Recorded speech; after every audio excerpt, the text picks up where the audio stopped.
what the Lord is doing in this place? Yes. Wonderful, wonderful. As soon as you walk in this morning, you could feel the presence of the Lord right here. Hallelujah. And my wife and I will tell you, we don't discriminate based on the size of the church, because we've gone to churches 500, 1,200, 1,100, 5,000. It doesn't matter. God is here. Amen. He is Praise here to God. meet with your needs today. And He is here to supply all your shortcomings. Yes. Because we serve a God who's big and able and powerful and mighty, and He can do all things. Yes, Lord. Well, I bring you greetings. Amen. From our host church, Bethel Assemblies of God in Ozone Park, Queens, New York, where I serve as an associate pastor. And when your father-in-law is your pastor, you find yourself doing just about every little thing. And you don't have a choice in the matter of what you do. Today I'm privileged to have it to be my wife, who normally don't go out with me when I have speaking engagements, and I've been traveling the country upon invitation. So I've gone to just about every little state, towns you never heard about, right here in the U.S. and outside. So it's an honor, a privilege to have her with me here today. So we have a time of bonding. So when Pastor Albert says, Brother Stan, you're going to come back again, I asked her, I said, you want to take that trip out to the beach? She says, is there shopping around there? I said, yeah. About half hour away is Woodbury County. She says, I'm going. So what we did, we left home early, we went shopping, and I was tired. So I sat on the bench, rolled the bags, and she shopped. And then afterwards we came back here, we had a wonderful time of fellowship. Pastor and his dear wife and Jenny and I, we sat down and we just talked up a storm. Bottom line is we were catching up on old-time conversation. Yes. The good stuff. Yes. Amen. Well, I'm here again. For those of you who saw me before, heard me, put up your hands, let me see. So a handful of you heard what we said the last time. Today I want to do something similar but a little different. I want to take you to that day when it ended. I want to tell you what God has been doing in my life from then onwards. Amen. All right? Yes. So here we go. I want to take you back to that infamous day, 9/11, when all hell broke loose. When I never thought that I would see the light of another day. I want to take you back to that day when I never thought I would see light again. I would never see our children and my dear wife. I want to take you back to that day when the eagle cried. A day when we took for granted that we were impenetrable and the bad guys came and overran us. And after that, you've read in all the newspapers and every news that you watch, you will hear that you will build bigger, better, stronger. Isaiah 9:10. What Isaiah is saying, don't build bigger, stronger, better. Build that relationship with the Lord. Yes. That even though you may build big walls around the city, the Lord would empower your enemies to overrun that wall and come and capture and take you away the captive. He's saying to you today, don't do that. Leave your cares upon me, for I care for you. Yes. And that's all you got to do. Yes. So I want to take you back to that day when all hell broke loose. You see, I was working for a company they called Fuji Bank Limited. Half of the world never heard about Fuji Bank Limited. But Fuji Bank Limited happened to be the #3 bank in the world at the time in terms of net assets. And they had occupied 4 floors of the second tower of the World Trade Center. 79, 80, 81, 82. And I worked on the 81st floor. I basically helped to run the operation. I worked there as an assistant vice president. So, on an average day, I just went into work. I was there on an average, let's say, 8:15, 8:30. And I would be there as late as possible, sometimes 8, 9, 10, 11 o'clock at night, depending on the time of the year or the month. Quarter end, month end, and all these good stuff. It was like investment banking I did, and I helped to run the operation. So Jenny and the children would wait on a New Year's Eve, and we have service waiting there. Stan, what happened? I'm stuck in my job. All right, go there, and I'll try my best, and I'll meet you later. Chances are, I didn't make it. But you know, you did it because it's a job. Well, there was nothing indifferent about that day. Let me start back from where I started. We lived in this town, Elmont, in Long Island. And we had a small house with 2 bedrooms, a wife and 2 daughters. So I'm at disadvantage here because everybody wants to use the bathroom. This one is fixing the hair, and that one is taking a shower. So I'm staying back. I'm taking a shower. She is fixing the hair, and this is the conversation we're having. I'm having a bad hair day, Stan. What is a bad hair day? I still can't figure it out. Even until today, I don't know what a bad hair day is because I just go shower, take my hands, run into my hair. I'm done. I'm having a bad hair day. And I'm praying the same prayer that I carried in my heart for many, many years. And this is what I'm praying, saying on that morning. Lord, cover me and my loved ones under your precious blood. Take us to work, bring us back home in peace and safety. Amen. And for some apparent reason, I was saying this prayer over and over and over. I don't know why. And I told her, I said, you know what, today I'm going to be wearing my khakis, my white shirt, and that shoe. You see, I am not a shopper. I would sit at the bench, she buys, and I hold the bags, and then we go home. So I bought a pair of shoes. The only thing up to that point that I ever bought. The shoe cost $110 from a damn shoe store. As soon as I saw the shoe, I fell in love with the shoe. I said, I gotta get that shoe. She said, Stan, that's an ugly pair of shoes. Just for $110, I could have gotten you a Clark's, a Bostonian. And she went on, and I don't even know the names of these products. The shoe was in a box. I said, I'm gonna wear that shoe. Okay. Khakis, white shirt, and the shoe. It had a thick rubber sole. Today, that shoe is in a box with the word deliverance written all around it. And she asked me one day, why? You see, the Jews remember the Passover. And that day was my Passover. And had I not worn that shoe, chances are I would have had a tough time walking. When you see some of the stuff embedded on the sole of that shoe. And the shoe gave me all the traction that I need. It was meant for walking. It was a walking pair of shoes, Knapp Shoe Store told me. So it's there in that box. It's a reminder of where I've been and what the Lord did for me. So I told her, I said, if I ever get cold for the Lord, I want you to bring me, open that box and show me where I was and what the Lord did for me. Hallelujah. Yes. Amen. It's a miracle. The program came, and the people who did the program, the executive directors, they came and they offered to buy that shoe for me. I said, nope, it's not for sale. The lady said, you don't understand, we're rich. I said, you don't understand, I'm richer, I won the lottery. I won a second lease in life. Hallelujah. And it's not for sale. Hallelujah. So, got my bag, jumped in my little old car, still got the car, still driving, drove from Elmont, went to Queens, stopped, took the A train, and I commuted to Lower Manhattan, Chambers Street. Got out, walked through the tunnel, stopped at the same bagel store that I went every single day, and as soon as I walked in, the lady said, raisin bagel toasted in a cup of coffee. She says, you got it, $1.25. And it was the same thing I did for 13 years working in that building every single morning. Call me a creature habit. So, brown bag in one hand, briefcase in another, went, push this button, and I'm zoomed up to the sky lobby, the 45th floor of the sky lobby of the second tower. Less than 1 minute you're zoomed up. Walk across the hallway, took the local elevator, went to the 81st floor. I walked all the way from the north side to the south side of the building, walked down the hallway. As I got to the end, I made a right, and I walked in this huge glass-surrounded office. As I got in the office, one young lady was making copies at a copier, Denise Siriana from DR. We exchanged a pleasantry. Stan, how you doing? I'm special, thank you. You see, my ex-pastor used to tell us, anybody ask you, how you doing? You tell them you're special. And they would turn around and they'd give you that look. What makes you special? You tell them that you're a child of God. Amen. And he said you just witnessed to somebody. You see, I work with a bunch of Catholics and Buddhists and Shintos and Bushidos who do not understand God and His grace. Amen. So I took my religion seriously and I took it to my job. Yes. My Bible was always on top of my desk. Glory to always. God. Yes.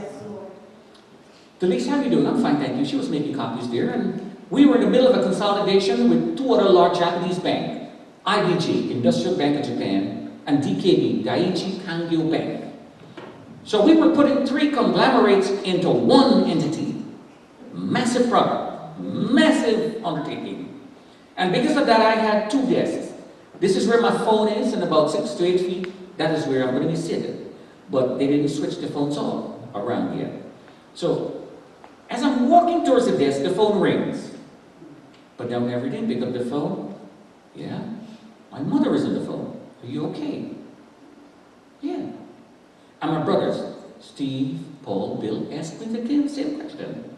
Now, I want to ask you this. It's not even 9 o'clock and your mother and your three brothers call you. That's got to be a lot of love here, right? That's what I thought. These people really care for me. So they never told me what was happening. But you see, while I was up in that elevator coming up, the first plane hit the first building.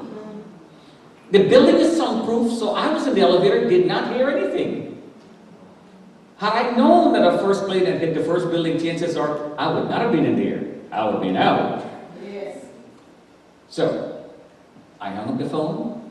I'm fine. So I'm walking now towards where I'm going to be seated. Where I sat on the 81st floor, I had a spectacular view. If I was to look straight ahead there, I would see the Statue of Liberty. An angle to the left, I would see the Brooklyn Bridge. Swivel a little around, I would see Jersey City overlooking the Hudson. Wonderful view. So as I'm walking, an angle to my right, I can see part of the first tower, the North Tower, World Trade Center 1.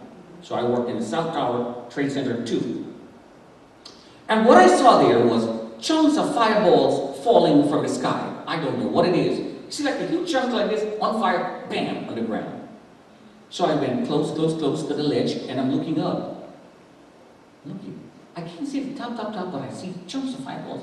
So Delise walking came, he says, oh my God, Stan, I'm scared. I said, well, let's get out of here. So I stopped at the phone. I'm dialing my boss, Peter Del Grasso. Pete son, pick up. Son in Japanese is Mr. or Sir. Pete son, pick up. No response. I'm calling his boss, Bob Militaglio. Bobby, pick up. No response. We gotta get out of here. We ran out of the office, ran down the hallway, we're back on the local elevator. Pushes the button, we went down, we're standing back in the sky lobby. Multiple elevator, crowded lobby, we were waiting for an elevator to take us down.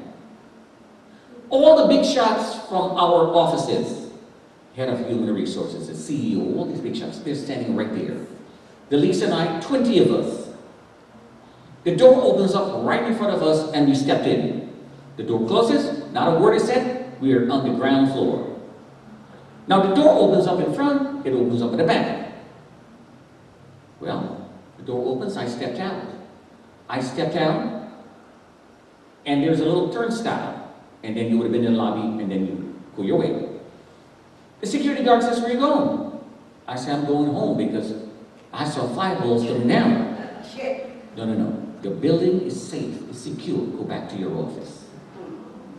Now, I want you to put yourself in my place when your boss is in that elevator and you are making that choice in your mind to go home or not. What do you do? So I'm standing up there, and you can hear the whoop whoop signals, and you can hear the intercom. Your building is safe, it's secure. Go back to your office. So repeating, your building is safe, it's secure. Go back to your office. And I asked the Secret Service one day, they had a security council meeting, and there I asked him, I was invited there, what is the chance that Al-Qaeda penetrated this system and paid the people, the security guards, to play that announcement, to tell them that your building is safe and secure, so that when you go back you would have maximum casualty. Stan, you may be onto something there, but we are not certain. We may never know that answer. Wow.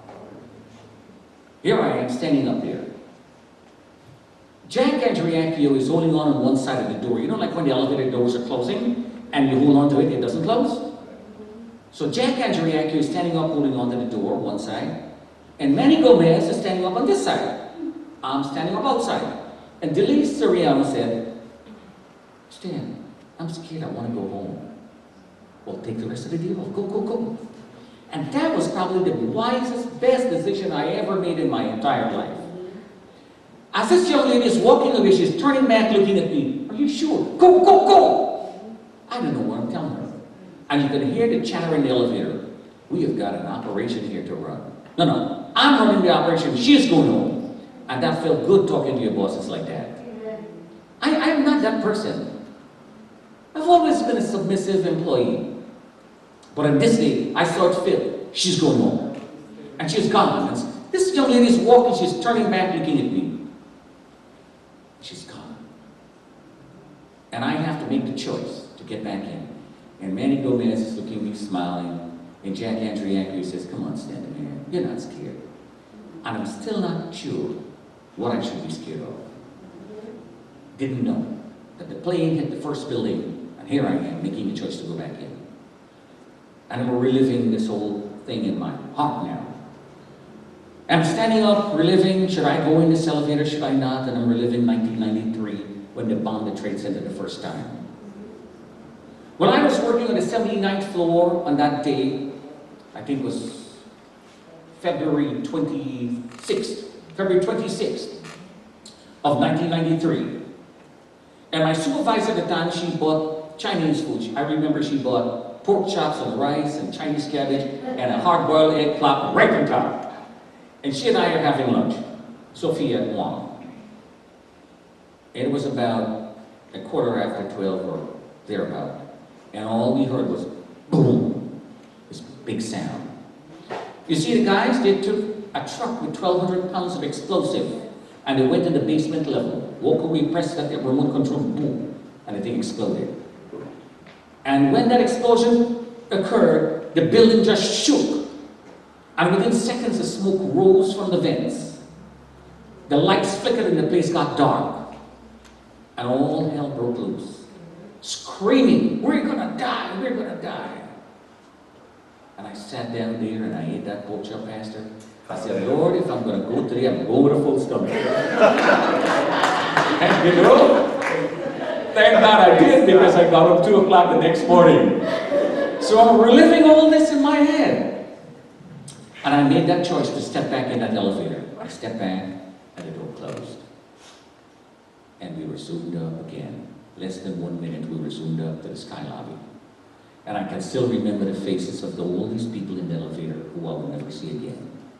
I can still remember Alicia Levin looking at me and smiling. And I would never see that smile again. And I can still remember Kawuchi. He had his beige sweater tucked in his pants. I says, come on, man, it's a warm day. I still remember that. And everybody chuckled. And I can still remember the CEO and the guys looking at me. And I can still remember Brian Thompson, the head of Human Resources. Only Stan can say that. Not realizing I would never see these guys again. And we were zoomed up. We walked across. One man walked out in front of the elevator in front of me. See, this guy was out of a job for a while. And my boss's boss took compassion on his family and hired him as a consultant. And he forgot his laptop. And he was going for his laptop. And this man walks in front of me and stepped into the men's room. And I never saw that man again. I want to ask you that question. What do you tell that child? What do you tell that wife when they call you and ask, did you see my dad? Where was my dad? And I was left to tell the good news. I was left with that survival guilt. Why me, Bob? Why? Of all these good men and women, why me? Well, I stopped that nonsense one day and asked myself, why not you? God chooses whom he chooses, and he does well. Amen. It is not up to me who live and who die, but it's the Master's will. And he chose for me to tell that good news, and this is what I'm doing today. And that man walks into the men's room, and I walked all the way and went back into the office. And the phone is ringing all over again, as in deja vu. And as the phone is ringing, I picked up the phone, and a young lady from Chicago, one of our rep offices, it was too early because they're an hour behind time. So she's seeing all this in primetime TV. There's a terrorist attack and the plane hit the first building. The building is in flames. Some or the other, somebody zoomed in and they're watching another plane coming towards the Trade Center. And this is what the young lady says, get out. Get out for what? Stan, we don't have time to tell you, get out. Stan, please, we don't have time. Aren't you not logged on to the computer now, watching the monitor? You're not listening to the radio? No, no, no. Tell me why. I am a logical-minded person. You tell me go and I'll go, but you got to give me a reason why. And I'm debating with this girl, and she says, no, please, we don't have the time. And the next thing I know, I raise my head and I'm looking towards the direction of the Statue of Liberty. And what I saw is a giant, great plane. And that plane is bearing down on me, eye level, eye contact. You see, we were told when we began tennis in 1993 on the 79th floor that planes flew at the same altitude, and on a given day, you look out straight ahead, a quarter mile away, you see the plane just zoom by. But when you see a plane coming towards you, it's a total different story. We were told that if you drop a penny from the observation deck of the Trade Center, it would have the same effect as shooting a 38 at point-blank range, with the velocity and the speed and everything. So everything looked like little matchbox looking down below. The cars and trucks and buses looked little because we were way up there. So I'm confronted with this plane coming towards me, eye level, eye contact. And this plane is coming. And I can see this plane is like in slow motion. The plane starts tilt within the last 1,000 yards. And I'm looking at this plane, and the next thing I know, I screamed, and the lady heard on the phone. She dropped the phone. And the next thing I know, I dove under the desk. But before I dove under the desk, I says, Lord, I can't do this. You take over. And I don't have a clue. If you beat me over the head and ask me why I said it, I don't know why I said it. All I said, Lord, I can't do this. You take over. Amen. And the next thing I know, this plane came like this, start tilting. And the bottom wing took out the 79th floor, the top wing took out the 82nd floor. And that big orange glow that you saw there, I'm stuck inside. Upon impact, the floor above me collapsed, and it's hovering. All the cables that were hidden in the ceiling dropped. The sprinkler system came on, and these things were short-circuiting, and you could see the blue sparks. A large chunk of the plane stuck in the office doorway 20 feet from where I am, and it looks like somebody took a giant bag of cement and threw it in the air, and I can't breathe. What you didn't see on TV was that all the windows popped out, and everything was getting sucked out by the air pressure. It looks like a demolition crew came and ripped the entire place apart. Every piece of furniture was mangled. Every wall was flattened. And the only desk that I was hiding under stood forward. My Bible was on top of that desk. What is that chance?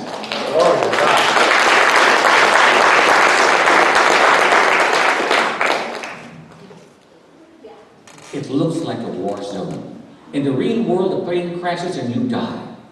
And here it is, the plane crashes, a large chunk is there, and I'm living.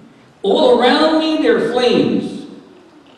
And jet fuel burns at 2,000 degrees Fahrenheit.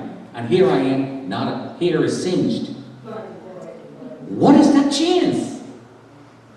What is that chance for the 3 Hebrew boys to be in the fiery furnace and they came out unscratched, unharmed? The Lord was there with them.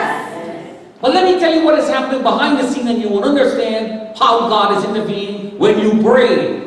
When the saints of God go before the Lord and they pray, things happen. Great things happen. God intervenes, and the rich man and the rich man is mercy. You see, Pastor Jim was putting up a sign that reads over the sanctuary today, enter his presence with thanksgiving. And one of the guys had a radio, and they interrupted the program to say there's a terrorist attack. And he went home, and this is what Pastor Jim said. He said, I have pastored for many, many years. And up to that time, was I think about 45 years, he had ministered the gospel. And he said, when I saw that imagery on the television, my faith wavered. There's no way. There's no way you can get it from there. But you see, the God that we serve is able to do exceedingly above all things we can understand. Yes, Lord. He is big and powerful and mighty. He can do all things. The God that we serve is able to take care of all their shortcomings, so your problem is not big. Amen. You don't tell a big God of your big problem, you tell the big problem of your bigger God. Yes.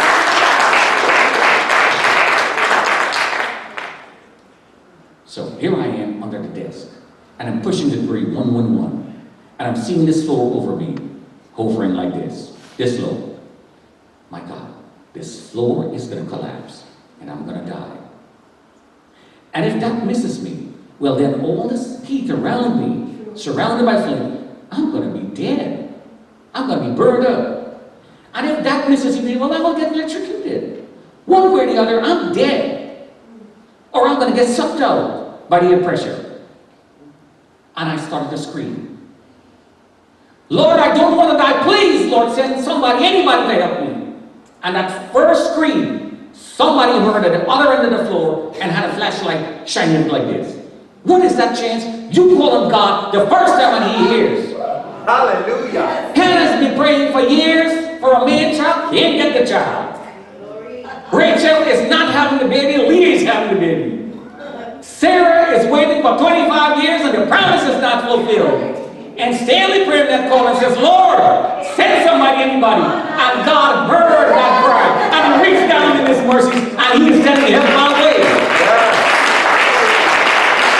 But remember, when you call with all your heart and mind and soul and body, and he's going to hear and intervene. Yes. Glory to God. You don't just call and say, Lord, help me, please.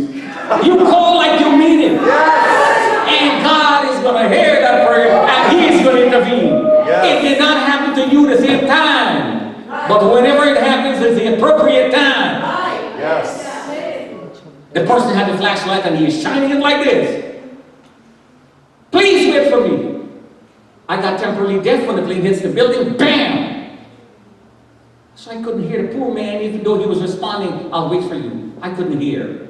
And I started to crawl. Please don't leave me to die. Lord, what's going to befall my wife and our kids? What is going to happen to them, Lord? Please, I don't want to die. And I'm crawling as fast as I could, watching the flames, smelling this jet fuel. Can't breathe because of, like somebody took a giant bag of cement, threw it in the air. And I'm getting scratched and bound up and all these things. I don't care. I just want to go home. I want to go home to my family. And I'm crawling. I crawl the entire length of the loans department through the lounge, in the computer room, in the communication room, the mail room, right behind here. And one lousy sheetrock wall stood firm. Why that one wall? I always ask myself, Lord, why this one wall? Well, Joshua asked that same question. Joshua says, Lord, why did you bring me over the Jordan to be slaughtered? Why did you leave me the other side? And I'm asking the Lord the same question, Lord, why did you bring me here to be slaughtered? If you wanted me to die, why don't you leave me back there? But you see, sometimes God has to pass you through that struggle. He's going to pass you through that fire. He's not going to just leave it there. He wants you to go through. So when you come out the other end, you come with well done. Yes.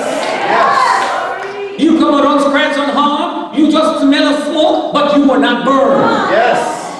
So God had to put me through that situation so I can come and tell the good news. Yes. Yes. So I'm crying out to God now. Lord, why this one wall? What is going to befall my wife and the children? Who's going to walk them down the aisle? Please, Lord, I don't want to die. And that man who was behind that wall is screaming to me, you're going to die. Climb over this wall. I can't climb over a 10 feet sheetrock wall. Can't do it. I was banged up and I'm in bad shape. I can't breathe. I tried to jump the first time to grab one, missed. And what happened was a piece of loose sheetrock wall just caved in on me. And I put up my hands like it's trying to defend from hitting my face. And what happened was a black sheetrock screw went into my palm. Now I'm worse shape than before. What happened? A nail went in my palm. Bite it out and try again. I can't do it. You have to think about your children. You must go home. You got to climb over. I'll catch you on the other side. I can't do it. And at this point, I'm down to my knees and I'm crying out to God. Please, Lord, please, one time more. Just this one time more. Anything you want, I'll do it. So what I do here today is not my choice. It's because of a promise I made to the Lord. Hallelujah. And I'm crying out to God. And this man who is behind the wall, he is hearing and he thought I was crazy. Climb over, you're going to die. And I'm barking with this God that I've never seen before, that I've heard so much about. I'm barking with him, please, Lord, one time. And I got up. And I start caressing this wall. I don't know why I'm caressing this wall. And the man can't hear my voice. What are you doing? You're going to die. I'm rubbing this wall like this. I don't know why. And in my heart, this wall does not possess a challenge anymore. Glory to God. He said, what happened? I said, a nail went in my palm. He says, bite it out. Can't do it. He said, is it attached to a piece of wood? Yes. He says, hit the wood, nails will come out. Nail came off. The hand ballooned in the middle. And I made a fist as tightly as I could. And I'm looking at this wall. And I'm saying to myself, I'm going to bust you down. Yes. And all I remember doing, I made a fist and did like this. And I punched with such force my hands just passed right through that sheetrock. What is that chance? What is that chance? I dabbled around Kempo and White Pepper Kung Fu over the years, but I still can't break a piece of wood. You never heard that. I can't karate chop a piece of wood. What I did like this, bam, and my hand passed through that sheetrock wall. So the guy grabbed my fist at the other end and he says, I see your fist. I said, when you see my hand, he yanked my body through. Bam, the whole got picked up. Bam, bam, bam.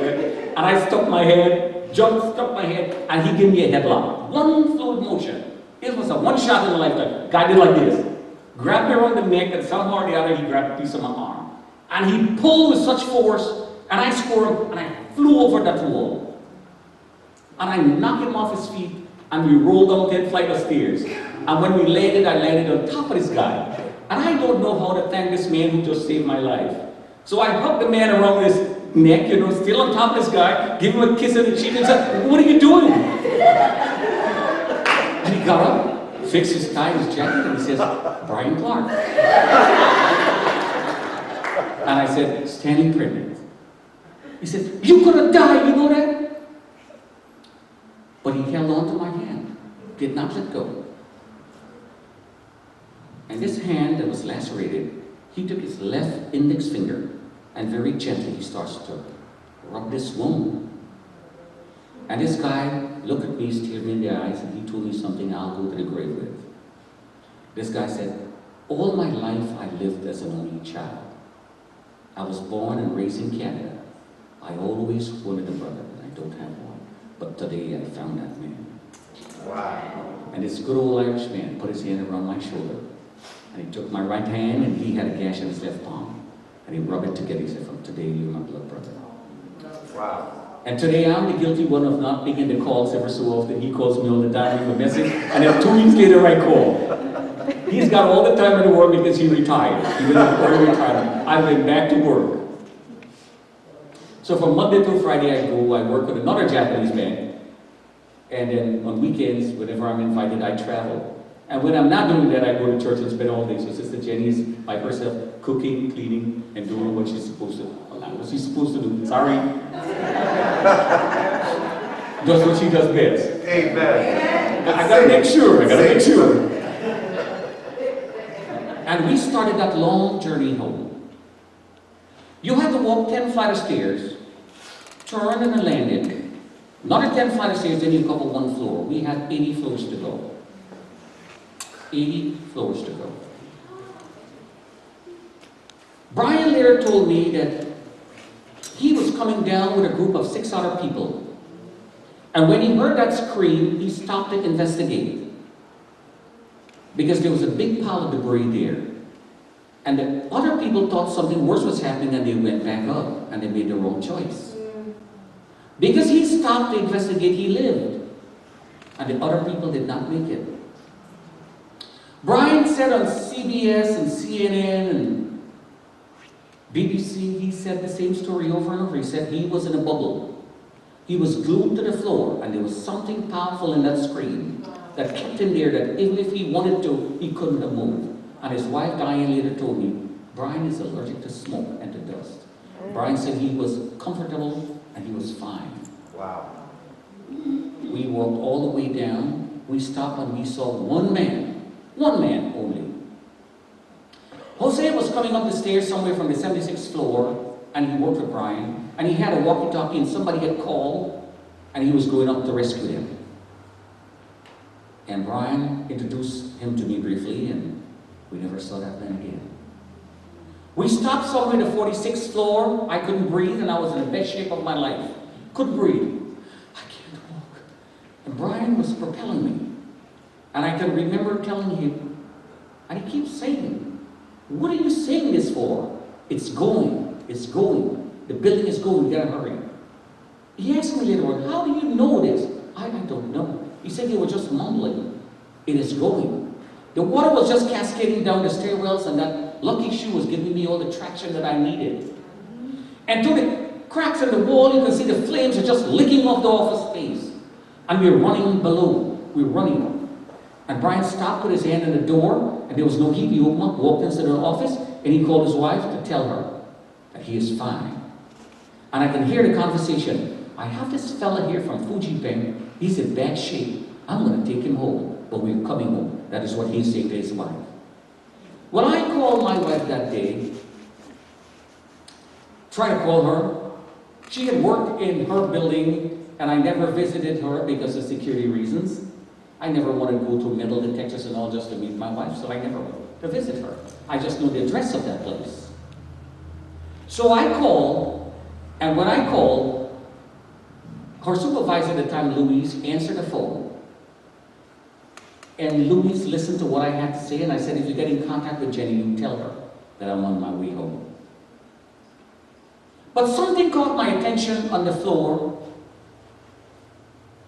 and I looked down, and what I saw was a man lying down, broken back, massive head injury, shaven, closely shaved head. Saw the man before in the building, but I don't know who this man was. And you could see blood and bubbles oozing out of his head. And this guy's crying. Massive head injury, broken back, and this guy's crying. This is what this man is saying. Please tell my wife and our baby that I love her. Please tell my wife and our baby that I love her. And every night before I fall asleep, before the now, that period between awakening and sleeping, I can hear that cry for help. And I couldn't help this man. It was a day when people bonded and the color of the skin did not matter because the African security guard was standing up guarding an Italian man. Don't touch this man. Touching him would cause him more serious injury. And this man could have escaped, but he chose to stay. And they would perish. You see, we were not covered just by the blood that day, we were covered by the same ash. So we didn't look differently. Wow. And Brian was making the calls, and they were reviewing the calls. Send help, there's a man down. Nobody came to help. And we continued to walk. But I want to give you the full gamut of what happened. You see, I can stand up and tell you all the time of what happened to me and what I was going through. But I would put Jenny in a spot this morning. She is not that person who you think she is to come and take a microphone and say it. But I'll put her in a spot. And I will call her and I want her to tell you what was passing through her mind when I'm going through all that. Yes. Wow. Yes. Come on. And I know I'll take this when I go home, so pray for me from now. Good morning, everyone. Good morning. So I'll just give you a little gist of my day, what my journey was. So usually every morning, excuse me, I would take my kids and drop them off to school. They were at that time ages 4 and 8, so I would drop them off to school and then make my way into work. So on an average day, I would get into work on about 9:30, between 9:30 and 10. And for some reason on that day, the trains were very slow. They kept saying congestion ahead, but I have no idea what congestion ahead means. They wouldn't give any sort of explanation. So I sat in a train and just waited to get to my destination. And finally, I got out of the subway, and there were the fire trucks outside, the helicopters outside, and people out there, and I still had no idea what was going on. And finally, I made my way into the lobby of the building, and then one of my co-workers, her husband, said to me, Stan called and he's okay. And I said, okay. He doesn't even know Stan. I never chatted with him about Stan, but he's saying Stan is okay. So I'm like, okay. I made my way up to the 10th floor, and as I'm getting off the elevator, my boss, Louise, she's getting on the elevator, and she says, oh, Stan just called. He said he'll see you at home. And I said, okay. Still had no clue, no idea what happened. Then I made my way to the desk, and my co-worker, her name is Sandra, she said to me, did Louise speak to you about Stan? And I said, no, what happened? She says, oh, Stan called. And then she started giving me a little more detail of what happened to him. And I said, what floor was he on when he called? And before she can even answer me, everyone just started running to the window to see what was happening and what was going on. And they said, oh, the building is collapsing, the building is collapsing. And I said, Sandra, what floor was that on? She said, he was on the 45th or 40-something floor at that time when she told me. So I said to her, there's absolutely no way he's going to make it out, because taking into consideration the amount of people that has to make their way out and get down and out of the building from each floor and get out within that 15-minute time span, there's absolutely no way he made it. So I just sat at my desk, and a million and one thoughts are going through my head, and my phone is ringing, my mom is calling. The calls have been disconnected because at that time there was no service anymore. It was very sporadic. So one of the guys of our church, he works with Verizon, and he was trying to connect her with me. And every time he tried and we got a word or two, the phone got disconnected. So we never really had any sort of a conversation to communicate exactly what I knew or what she heard or what was happening. And I stood at my desk, and friends, co-workers came, they hugged me, they went their way, and I didn't know what to do. So I said to her, there's no point in waiting here. My boss, I don't know if he came, I didn't see him at that point. He was probably running late, but I decided to leave. So when I left, he was not in the office at that time. And I left, and the subways weren't working. My cell phone still wasn't working. I tried calling Stan, I couldn't get through.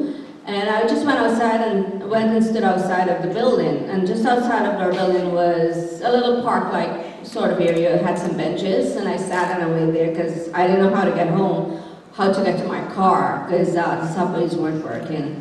So one of the other co-workers came to me and she says, if you wait here, I'll give you a ride to your car. I said, okay. So I waited there, and a little while after she came back and with her keys, my pocketbook, and we went to her car.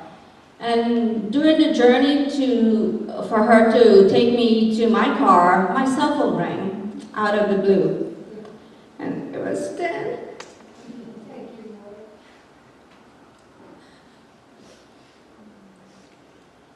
Praise God. So he called, and I didn't know it was him. I just thought someone was pulling a prank on me. But it was him.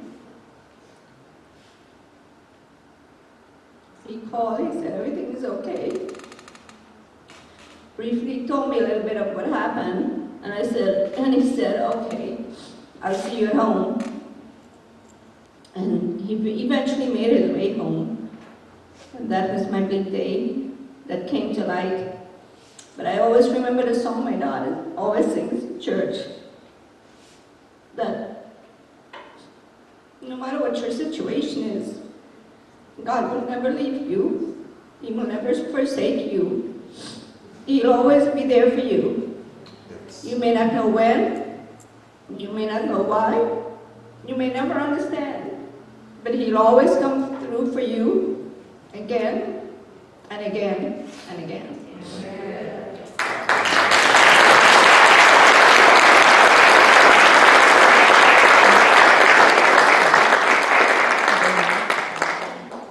Well, so while I was having my share of emotional up and down, that is what she was going through. And every reporter around the world, from BBC right down to Reuters, they asked me that question. Explain your day, but nobody never stopped to ask me, what was passing through your wife's mind that day? Well, you heard for yourself. Nobody else ever heard that from her, but you guys. So you're blessed. Hallelujah.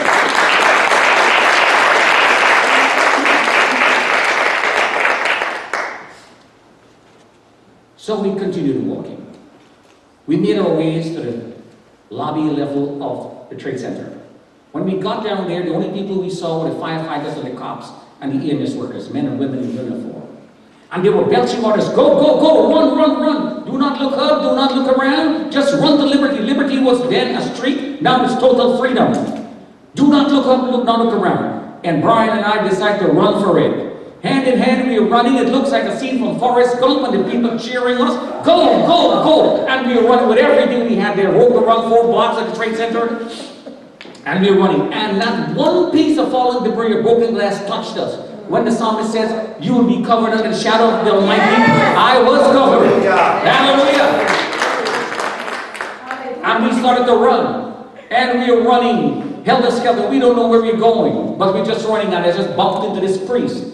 The guy stood up like this, and he is watching the spectacle like something out of a horror movie. And the guy, later on, Brian told me, the guy said, this man is in serious trouble. He needs the hospital badly, but he needs the Lord. And right there, they put their hands on me, they prayed, and I don't remember much of that. And the next thing I know, I told Brian I'm going to Trinity Church. I don't know why Trinity Church. And as soon as we held on to the fence, I told him, I said, it's going down. Stan, what do you see burning there is all draperies and cosmetic and paper. Steel don't bend by profession. I'm an engineer. It's going down. You got to snap out, Stan, you're in shock. And he stopped saying what he had to say because the building starts to sway. It swayed all the way on one side, and you could see it shaking like this.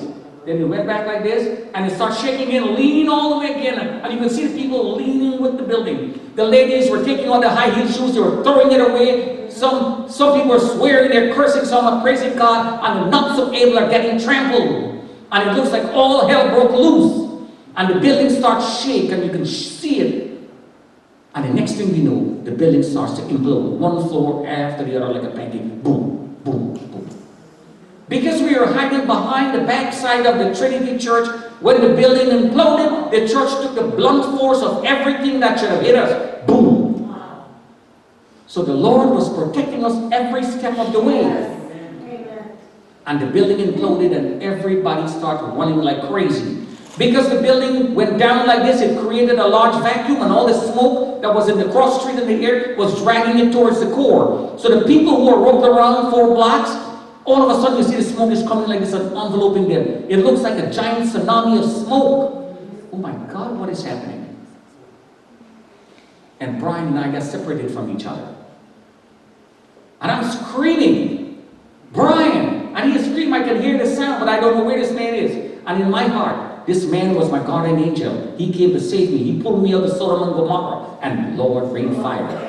That was my thought. That this my angel came just to save me, and then the building went down. Well, this man is no longer there. I don't know where to go, what to do. And the first time in my life, I got really, really, really angry. And I know if I get angry, crazy angry, I can do a lot of collateral damage. And I'm looking around for somebody or something, and I saw a man driving like crazy, a white 4x4 pickup truck, ran alongside, yanked the door open, look at the man, and says, one word from you, you're dead, drive.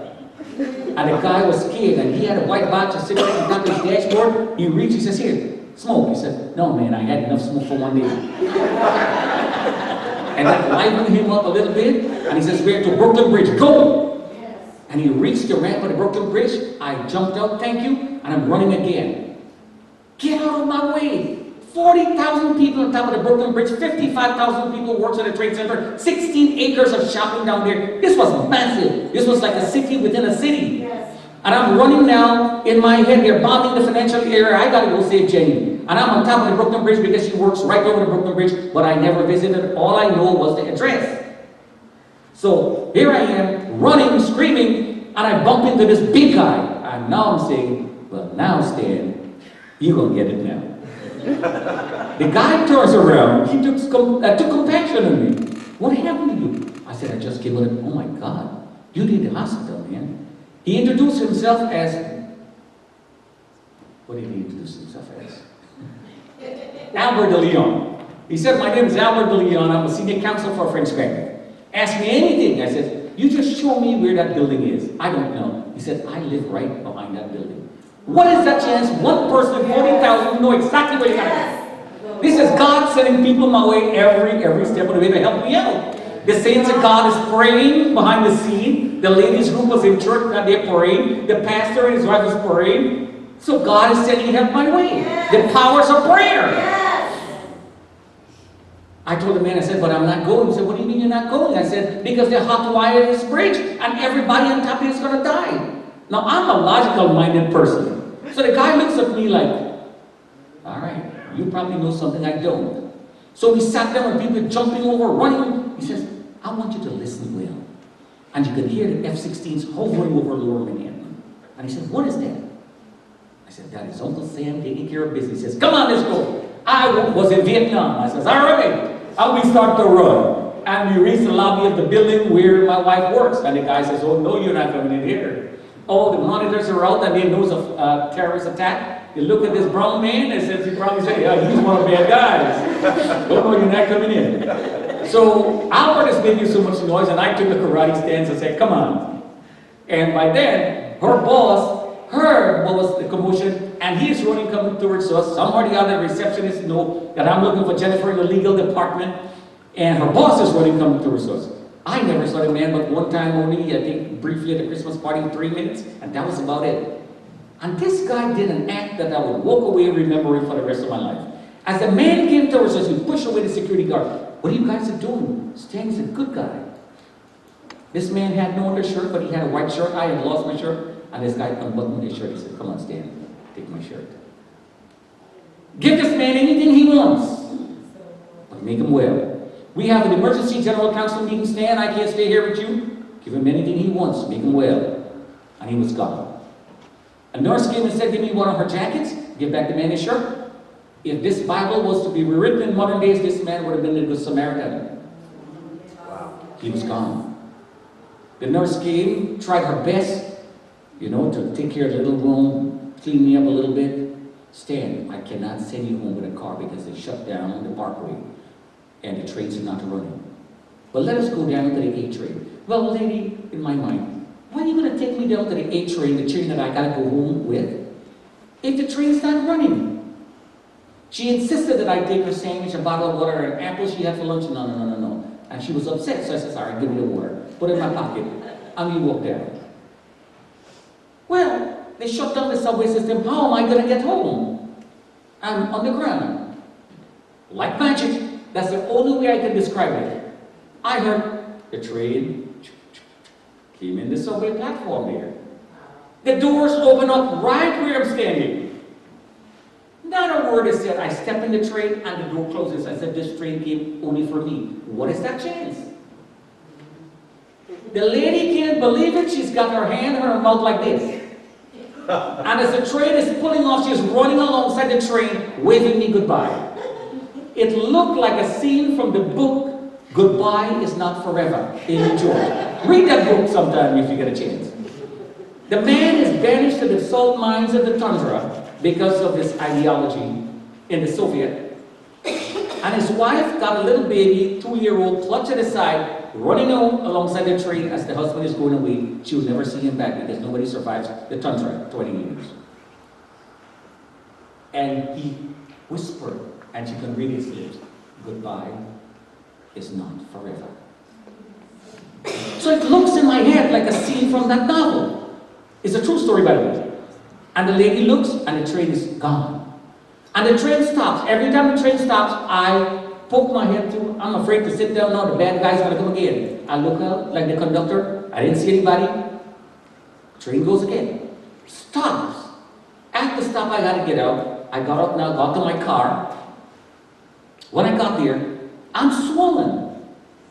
I'm trying my best with my left hand to put on the seatbelt. Can't put it on. And I'm scared that today I'm going to get a ticket. What is that chance you're going to get a ticket? You just nearly died. You care about a ticket? I'm scared I'm going to get a ticket. I tried, buckle on myself. I drove home like a robot. Pulled up in that driveway. Toots and Carolyn, Gigi, everybody was out there, the neighbors. And they came and they hugged me. Thank you, God. Thank God you're safe, Stan. And Jenny is standing up with these 2 precious children, Stephanie and Caitlin. Well, I woke up the stairs. We don't use the front door because he lost the front door keys. You usually get your door. But she's standing up on the porch with 2 children, right, in the front door. And I went for Caitlin first. Caitlin was 4 years. And I reached for that child. And the child starts screaming, please don't touch me. You're not my daddy. Please don't touch me. She can't recognize me. Wow. Man, when your child tells you those words, you've reached that breaking point. You've reached it. You will crack. So I reached for Stephanie, and she had just had a sandwich. She still had a butter knife in one hand. And I reached for this child, and this child looked at me and says, Dad, if you didn't come home, I was going to kill myself. Oh, God. When that child said what she said, after all I went through, it didn't mean anything. I remember I hugged Jenny and the girls, and I said, Lord, thank you. See, because that morning I went to work with a prayer in my heart. I'm coming home back with a thanksgiving. The Lord reached down in His mercies and handpicked me, and I lived, and I don't know why. And the next thing I remember, I'm lying down in the doctor's bed there in his office, and I can hear the doctor talking to somebody on the other line, apparently the brother. And he is telling his brother, not knowing that I know his brother or the brother knew me. The brother was my tax accountant, and this doctor here is my personal physician. He said, this guy is mumbling, telling me this story. I don't know. And I can hear the brother saying, Mr. Grant is saying, if Brother Stan tells you so, is so, then I do his taxes. Brother Stan, at the time, was a lay preacher. The doctor gave me medication and everything to knock me out, but because the adrenaline was pumping so much, I was overriding the medication, and I was scared to go to sleep. And I would not go to sleep. And I don't remember the day, I don't remember what time it is, and all I remember, I'm sitting on the couch. And as I sat on that couch, what I remember, I can see the newscaster on CNN and all these things. They're saying 911 is an emergency number. And I can hear the newscaster saying September is spelled with 9 letters. And she's going on and on and on. And I can hear in my head Pastor Jim's preaching. What Pastor Jim is saying, all the answers to life is in that Bible. Yes. And I don't know why, I don't know how. And I never told Jenny this, but my memory was very sporadic, and I don't remember. Sometimes I would look at her and wonder what these children are doing in the house. Who is this lady? I don't want to go to bed because I figure out if I go lie down and she gets to know I'm in trouble with this strange woman. And I said, can you bring me a Bible? That's all I can remember. And I can hear Pastor Jim's praying.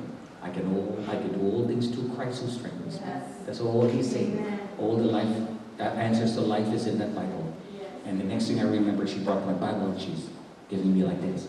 I had a King James version of that scripture, of that Bible, and the pages were loosening out, falling apart. And all I remember was I was turning, frantically looking for the answers in the Bible. I was looking for that number 911, and I stopped at Psalm 91 verse 1, and I'm reading. He that dwelleth in the secret place of the Most High shall abide under the shadow of the Almighty. Yes. Wow, this is powerful. And he shall give his angels charges over thee. Wow. And I'm reading on. 1,000 shall fall at the right hand, and no harm shall come unto thee. Wow. All these are things that just happened. Yes. And I'm reading on the verse 15, 16. And he shall call upon me, and I will answer. And I will be with him in time of trouble. Yes. And it went on to say, with long life shall I satisfy him and show my Yes. salvation. And I Hallelujah. snapped out of that. And I'm well. Hallelujah. And all is good. Yes.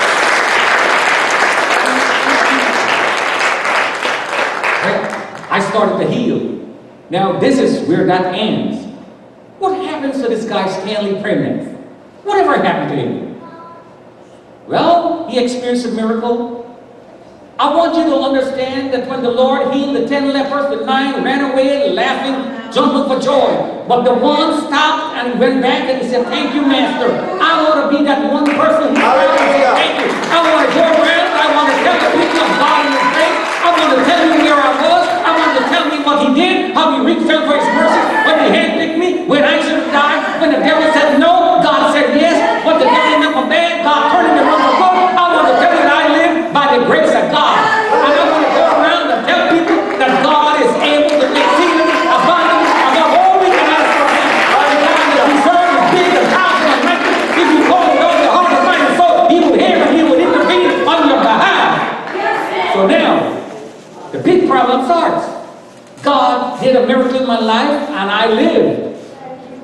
Now the time comes where you got to go tell His good news. Yes. Well, I'm not a public speaker. I never stand up and hold a microphone and tell somebody about grace. What am I supposed to do? So, well, I started to go. Well, how did I start to go? This pastor, Terry Fawson, first trip, Terry Fawson calls from Alberta, Canada. He calls to pray for me. The guy prayed once per week for 1 month, and towards the end of the month he says, well, Brother Stan, I was called and prayed with you because I want you to come to our church. I said, I ain't coming. In the real world, the plane kills you, you're going to go back in an aeroplane? No, I'm not going. And Sister Jenny starts, you got to go, you got to tell them God in His grace, you must do it, Stan, you got to overcome the fear, you must do it. Oh, it's good for you to tell me, why don't you go instead? You know, I ain't going. And what happened? I decided that I'll go. And what did they do? They book a flight, United Airlines, the same airlines, flight 175 that nearly killed me, the same plane, the same flight. I'm going to Alberta, Canada. Well, I got in that plane. When I got in that plane, I started to cry uncontrollably. I can't help it. I got there. I went to the Shaw Conference Center. Because of overwhelming crowd, I'm looking, they had a turnstile and every time you turn around, they're looking at the numbers, 1, 2, 3, 4, 5, 1,500, 2,000, 2,500. Oh my God, what am I going to do here? I'm going to die. So I sat down and the pastor came and the pastor said, Brother Stanley, are you okay? I said, no, I'm not okay. He says, can I do something for you? I said, yes. You bring the church board, surround me, I'm praying. And you know, I will tell you, I can't verbalize this. I can't explain it. I can't write it either. While they prayed, something happened. I don't know what it is, but something happened. And all I remember, 2 Marine Guards came, they stood up on both sides and said, we're going to march, you just follow us. When we get there, you turn and nod at us, and if you don't, we would have to stand there all day.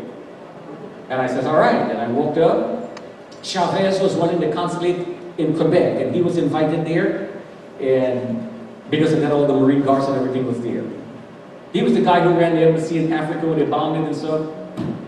The guy spoke French, Italian, English, and the whole nine. But anyway, here it is. I stand up there, and the Lord took over. And from then, I continued going and never stopped. So after that, I start traveling like crazy. Everybody wants Brother Stan to come. If you go around the country and say, oh, Pastor Stanley was there. Who's Pastor Stanley? But if you say Brother Stan, everybody knows Brother Stan. So I know Brother Stan. Don't call me Pastor. I've been called Brother Stan all my life. So anybody call me Pastor Stan, it's like, oh man, nah, doesn't sound too good. Every newspaper, every television around the world wants an interview. And I make sure I tell them the one thing. Anytime you're not going to quote me correctly and incorporate God in what I'm telling you, I'm going to get crazy and sue you. Amen. You got to tell them exactly what I'm saying. You're not paying you, I'm not asking for money, but you tell them what God and His grace.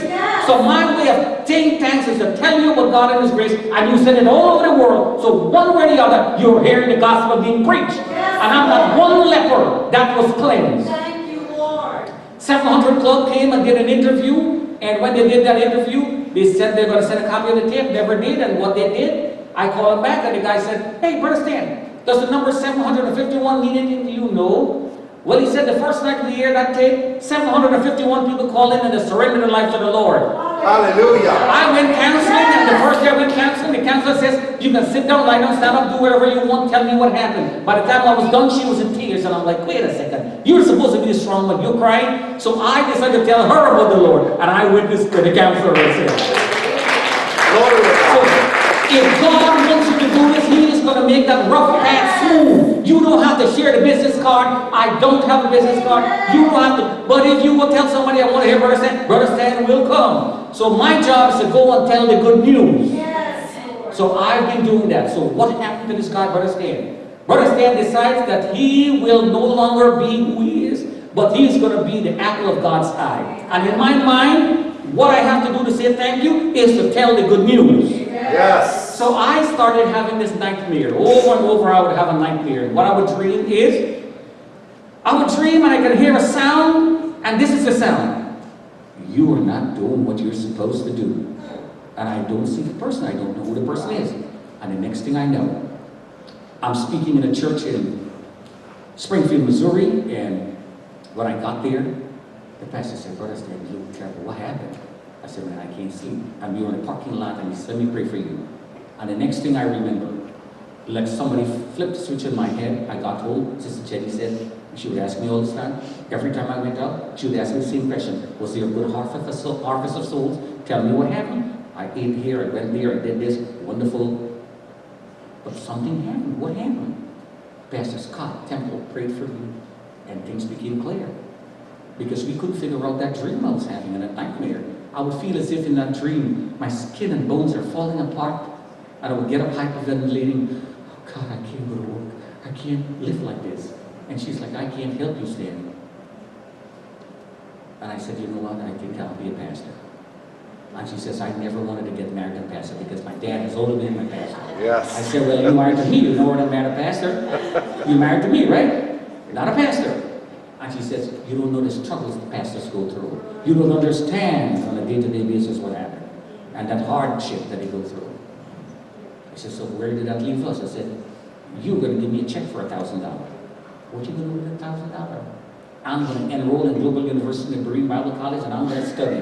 And I'm going to be a pastor. And I studied, and I became a certified minister. I studied again, I became a licensed minister. So if you want to get married, I can say about the power of me, state of New York, you have to find your job.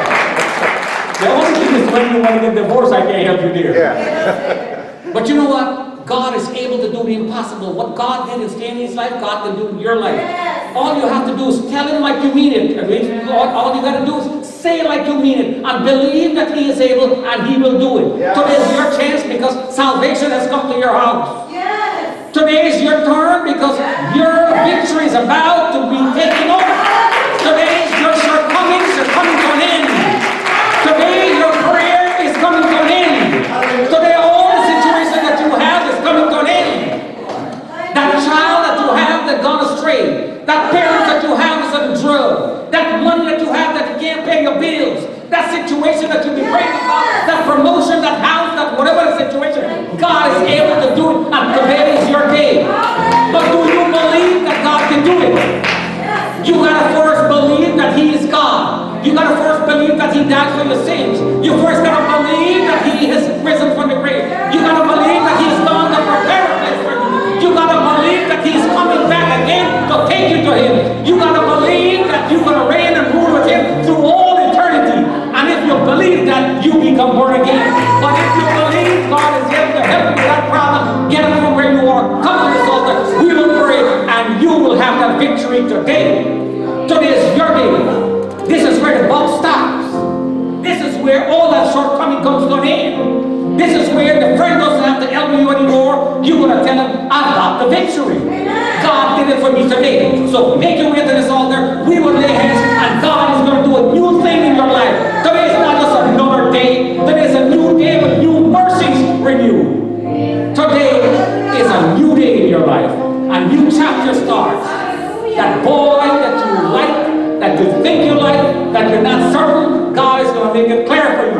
That girl you think you like, that not certain who she is, God is going to make it clear.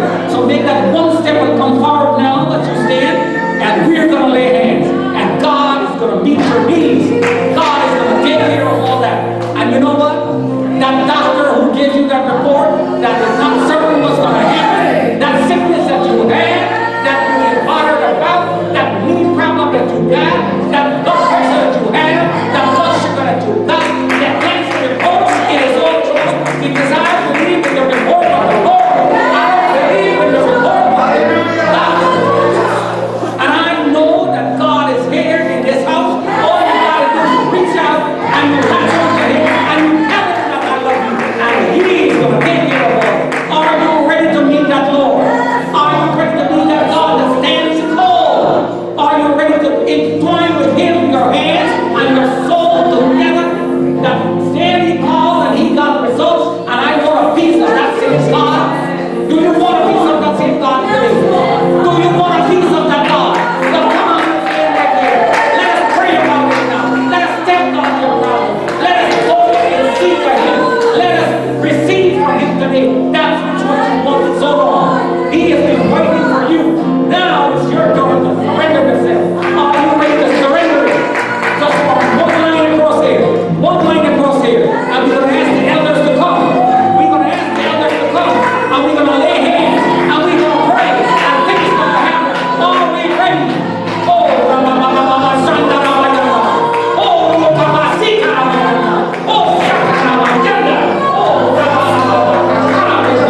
peace. You are Jehovah Jireh, my provider. Praise the Lord.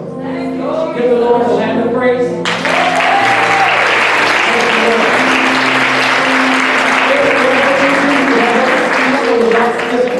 Remember Sister Jenny and I and the girls.